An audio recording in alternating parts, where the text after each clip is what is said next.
ఇదిగో పచ్చిశనగపప్పు, కందిపప్పు, తోటకూర, పెరుగు తోటకూర. ఇలా తింటే చాలా బలం, ఐరన్. చిన్నపిల్లలకి పెడితే ఐరన్, B12, ప్రోటీను అన్నీ దొరుకుతాయి. తోటకూర, పచ్చిపప్పు వేయాలి, కందిపప్పు, పచ్చిపప్పు లేదా పెసరపప్పు 3 కూడా వేసుకోవచ్చు. పెసరపప్పు ఇలా పాడైపోతుంది అన్నీ.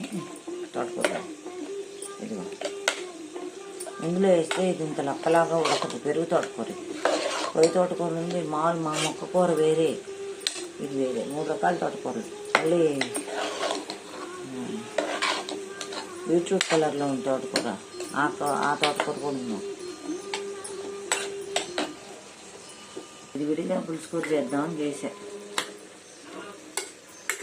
తోటకూర విడిగా పులుసుకూరలాగా చేద్దాం అనుకున్నాం. ఇప్పుడు వాటర్ కంటెంట్ వేసేసి అందులోనే వేస్తాయి. 2 విడివిడిగా ఉడకబెడితే ఉడుకుతాయి బాగా. అందులో వేసేస్తాయి. అంట్లు కూడా అయితే తోటకూర, గోంగూర, కందిపప్పు, పచ్చిపప్పు.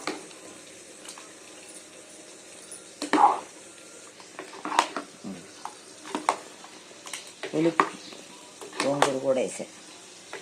వాటర్ పోసే 1 గ్లాసు. పచ్చిపప్పు, కందిపప్పు వాటర్ ఎక్కువ పిలుస్తుంది. పెసరపప్పు కూడా చాలా హెల్త్కి మంచిది. గోంగూర, తోటకూర, పచ్చి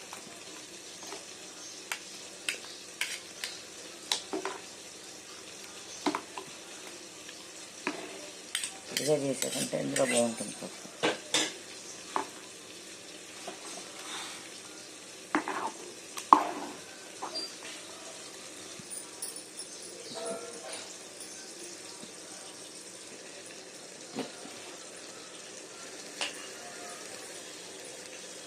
కారం,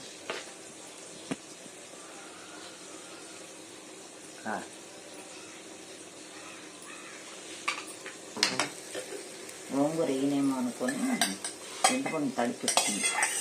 చింతపండు కూడా వేసేస్తుంది.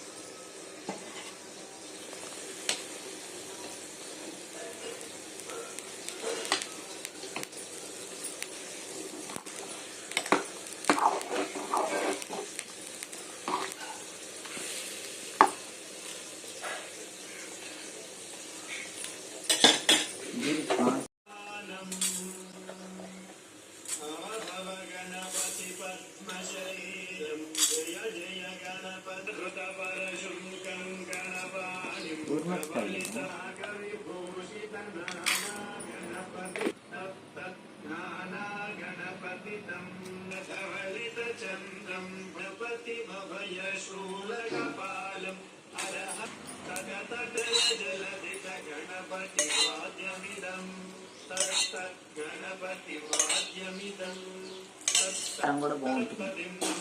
ఇంట్లో నేను ఊరుమిరపకాయలు వేస్తాను. మామూలు మిరపకాయలు పప్పులో నంచుకుంటారు, బాగుంటుంది. పప్పులో ఇంట్లో పోయినా ఫ్లేవర్ యాడ్ అవుతుంది. ఊరుమిరపకాయలు వేగుతాయి కదా.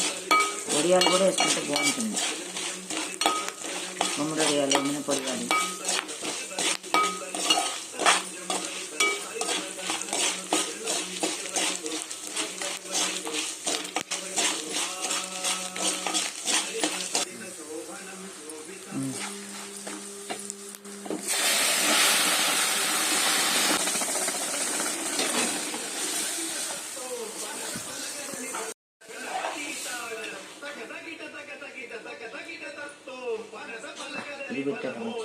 అదే చూసి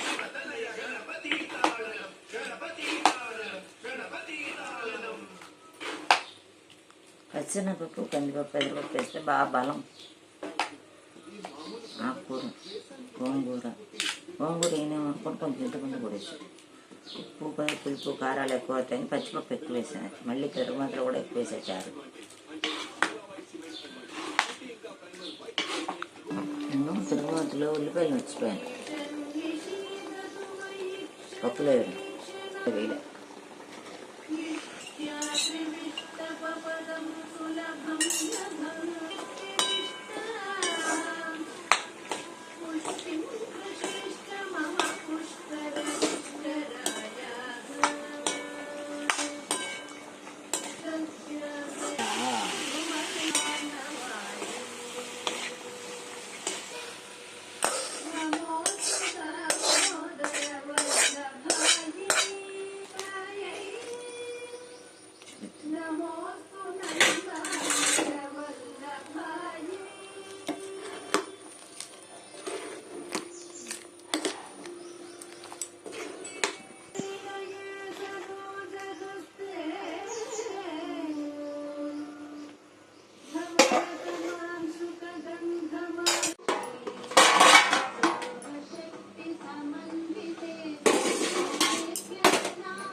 టేస్ట్ వేరు ఉంటుంది.